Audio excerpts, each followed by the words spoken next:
Hey there, it's Jane. I'm a watercolor artist, and in today's episode I will show you some basic watercolor techniques.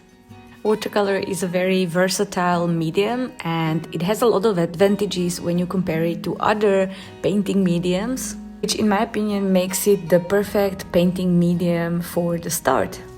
It requires very little space and just a few tools that we discussed in episode 1 of this mini-series. It is also done very quickly, does not smell since you don't need to use any chemicals. You can easily combine it with other techniques for fun, and it is also very convenient to use outdoors for plein air paintings. When you approach watercolor fearlessly, then it can have very charming and expressive quality that you will surely love. So what are the disadvantages then? Well, a lot of people fear watercolor because of its unpredictable nature. It means that water itself, when it's wet, it has its own life and basically runs where it wants to run, and you have to learn how to control it. Either that or the other choice is just to let it behave naturally and live with the result. There are two basic ways to approach watercolor and watercolor techniques in general, and these are called wet in dry and wet in wet. The first one, wet in dry, is basically a controlled approach to watercolor and gives you results that are much more predictable, and the other one, wet in wet, can be predictable only partially, but you might end up with some very interesting results that you wouldn't have achieved any other way. In my opinion, a good watercolor painter is the one that knows how and where and when to use both of these techniques and can combine them successfully in their paintings. And in this episode, I will focus on the first ones, the wet and dry techniques that are a bit easier and will get you started. Feel free to grab your watercolor art tools and we'll do a couple of exercises together. So what is wet on dry? Well, wet on dry is when you put wet paint, which means watered down watercolor paint, onto the dry surface. And by surface, I mean paper. With watercolor, there is rarely any other surface that we use besides paper. Let's paint a circle. It doesn't have to be perfect, don't worry about it. Just put down some paint onto your watercolor paper. Don't be scared to use a bit more watery paint and even let some extra water in your circle. With a bit of extra water, you can clearly see what happens even when I move the paper around, how the water actually sits inside the circle that we just painted. This is exactly what wet on dry means. The dry paper that is around the circle will not let the watery paint escape.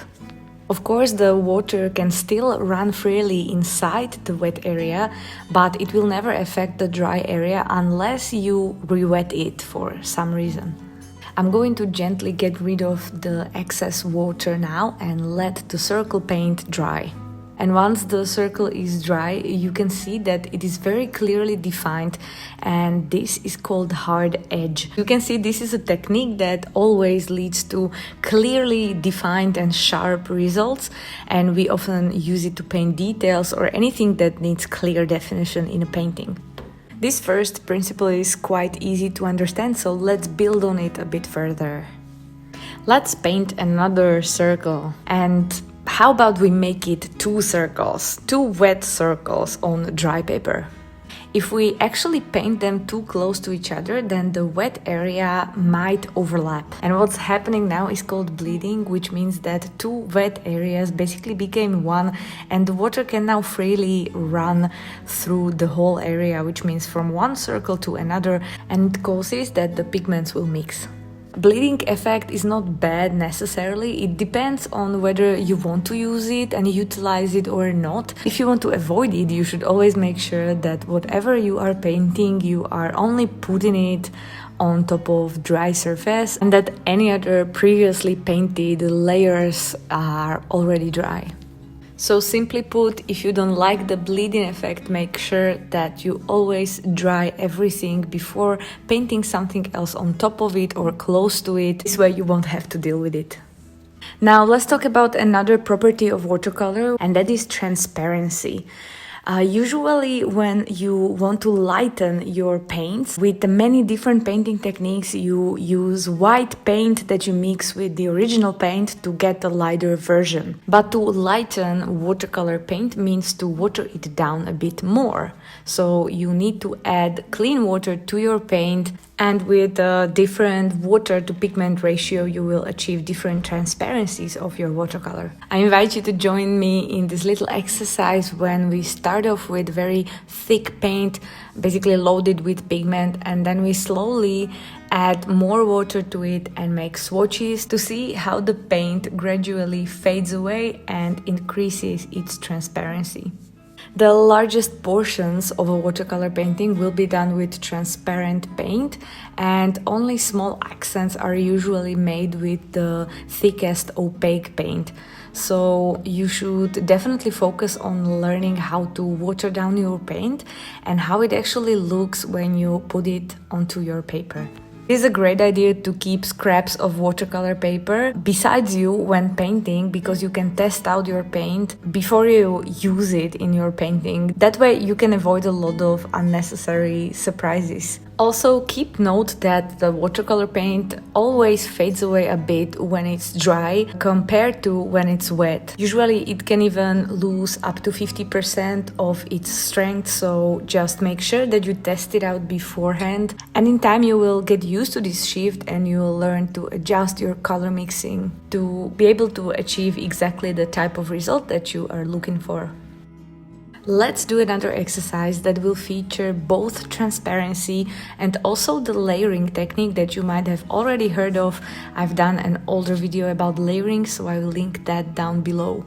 We will paint a couple of very loose flower petals, and each layer needs to be completely dry before putting on another one. I was not using too much pigment in my layers, so work with rather transparent paint, and a hairdryer is a must when you work with watercolor, especially with wet on dry techniques. Grab one and lay it beside you on your working table and you're set. Layering basically means overlapping wet layers on top of each other, but the previous layer always needs to be completely dry before you attempt to paint another one on top of it. The drying process fixes the pigment inside the paper, and with using proper watercolor tools that I described in episode 1, you shouldn't have a problem. The paint from the previous layers should not get lifted by adding another layer. So the result will be these overlapping flower petals. This is how the hard edges quite prominently stand out of the paper. So this is one really lovely and nice tool to use in your painting. The more layers you add, the more dark the paint will appear at the areas where the paint overlaps. And so you can actually use layering technique to add color to certain places. And a good watercolor paper should allow you to add as many layers as you want, especially the cotton papers. Let me show you one more demonstration and exercise in which I will try to explain different approaches to wet on dry and how you can actually use them in a painting. Let's sketch a couple of leaves. You don't have to worry about the shapes. Leaves are very random in their shape, so there is nothing to mess. And on my palette I mixed a couple of very transparent greens and covered the whole leaf with them, slightly adding one green next to each other as I went. Try to systematically fill the leaf in as you go and do not return back to the area that you already painted before it's dry, because you will mess up the paint that is already there. Since we are painting wet on dry, you should try to stay at least a little bit within the lines and not to wet the area that is outside of the leaf itself. And also you can't wet two leaves that are overlapping at once. You first have to dry the first wash and then continue to another leaf if the leaves overlap on your painting. This sounds like a very logical and obvious thing, but I still feel like I should remind you twice, because people often underestimate if their paper is already dry, because the paint itself, when it's like semi-dry, it has a stage where it looks like it's dry, but it's really not, and the paper still holds some water inside it. So just don't be lazy to grab your hairdryer and rather make sure twice than cause the bleeding that we showed earlier.